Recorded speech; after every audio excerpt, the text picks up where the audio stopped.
Hyderabad central యూనివర్సిటీలో ఉన్న 400 ఎకరాల భూమి మీద వారం రోజుల నుంచి నిరసనలు ఆందోళనలు జరుగుతున్నాయి. విద్యార్థులందరూ కూడా నిరసిస్తున్నారు. ఆ 400 ఎకరాలలో ఇంచు భూమిని కూడా మేము వదులుకోము అనేటువంటిది.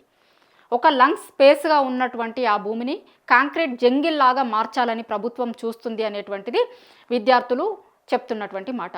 అయితే దీని మీద ఇవాళ బీఆర్ఎస్ పార్టీ వర్కింగ్ ప్రెసిడెంట్ కొన్ని సంచలనమైనటువంటి మాటలు మాట్లాడిరు. ఆయన ఏంది అంటే, ఆ 400 ఎకరాల భూమిని బీఆర్ఎస్ పార్టీ 3 ఏళ్ల తర్వాత అధికారంలోకి వస్తుంది. అధికారంలోకి వచ్చిన తర్వాత ఈ 400 ఎకరాల భూమిని ఎవ్వరు కొన్నా సరే వాళ్ళ దగ్గర నుంచి తిరిగి తీసుకొని దానిలో అతి పెద్ద ఏకో పార్కును ఏర్పాటు చేస్తాం. ఇది బీఆర్ఎస్ పార్టీ మాట, బీఆర్ఎస్ పార్టీ అధినేత కేసీఆర్ మాట. బీఆర్ఎస్ పార్టీ చెప్తున్నటువంటి మాటగా ఇవాళ ఆయన ప్రెస్ మీట్లో మాట్లాడారు.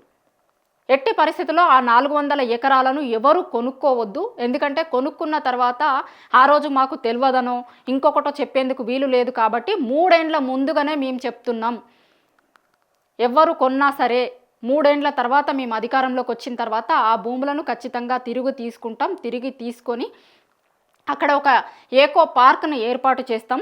దీన్ని గుర్తుంచుకొని ఎవరన్నా కొనడానికి ముందుకొస్తున్నటువంటి వాళ్ళు దీన్ని గుర్తుంచుకోవాలి అనేటువంటి మాటను కూడా ఆయన చెప్పారు. ఖచ్చితంగా 3 ఏళ్ల తర్వాత దాన్ని తిరిగి తీసుకుంటాము అనే విషయాన్ని ఆయన స్పష్టం చేశారు.